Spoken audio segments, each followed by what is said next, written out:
Hey guys, what's going on? So today is the day before the Derby, and we got some work ahead of us, but you can see the car has changed a whole lot. And look at that front bumper. Ooh, man, does that look mean.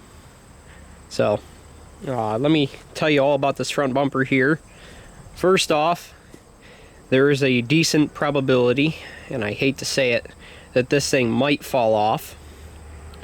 And there's a few reasons for that, but I'll get into that in just a second. But this is a 1988 Lincoln Town Car bumper. And we cut off the ends here just to fold them in a little bit, hopefully to avoid people coming up behind and ripping it off. I just hope that works. We put some more cuts in it so that way if somebody does hit it, it's just going to fold into itself. Hopefully, at least that's the idea. I've never actually put a big bumper on a car like this, so hopefully what we did holds up. Either way, I think we did pretty good in designing that. But this bumper is welded on, but unfortunately for the bone stock rules that it runs, we're only allowed 4 inches per frame rail, and man, it just doesn't seem like enough. Don't know if you guys can see down there. And right there, those are the welds.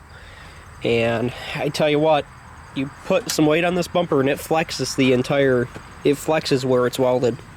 So, I don't know. I'm very sketched about it, but I would have bolted it on, but I didn't think the bolts would be as strong as weld.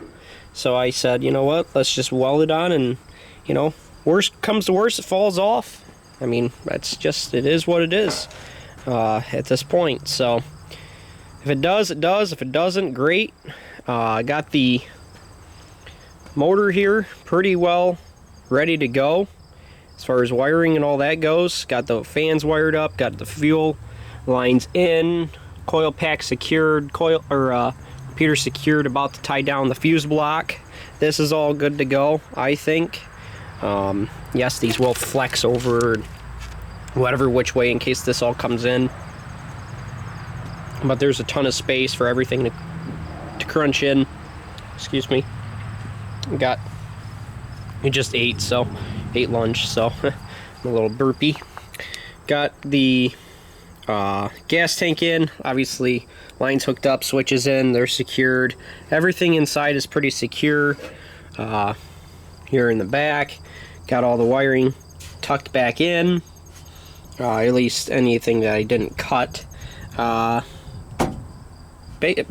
It's notched. It's basically ready to go. I just painted this. This is the color the car is going to be. Right here is blue. There's a reason why I didn't cut or paint that back bumper though, because I am still, if I have time, so that's why I got to hurry up this video, gonna try to put this bumper on the back. I don't know. It doesn't line up great. We'll have to see if it works or not. I'm not very confident in us getting that done before the Derby. The hood's sitting over there, by the way. This door has been a nightmare from the time I got this thing, so we're still trying to figure out. Well, right now my father is going to pick up more gas for the welder so we can finish up this door plate. I got to bolt it on, and I got to figure out something to do up here, because I know they're not going to like it, but I might weld the top of this door, or at least weld, you know, some portion of it, because, you know, I wouldn't care so much, but my seat belt bolts up right here, and it's not on the pillar. It's on right here on these Buicks. So if this thing right now, the only thing that's holding this door in is this ratchet strap. If I took this ratchet strap off, the entire door panel would pop out. And I just don't think that's very safe. Now, if they make me cut it, it is what it is, but I'm going to argue a safety concern as far as that goes, because, well, if this thing's way out here, you know, that's going to be a problem for my seatbelt, so I don't know. We'll see if it gets allowed. I hope they would allow it. It's not really adding any structural strength to the car other than my driver's door, and, you know, driver's door is the most important door. But other than that, you know, get the hood back on, paint the car, secure some more things, and really, and hook up the radiator and everything.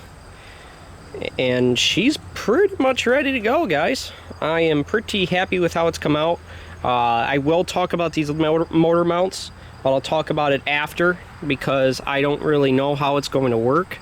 So I'm kind of sketched out about it. This motor does move quite a bit with what I did. So I don't know. We'll have to see. I got a brand new motor mount down there. I got a brand new motor mount on the other side. I got, you know, everything that I could possibly do to make sure this thing was going to be, you know, close enough to as good as possible.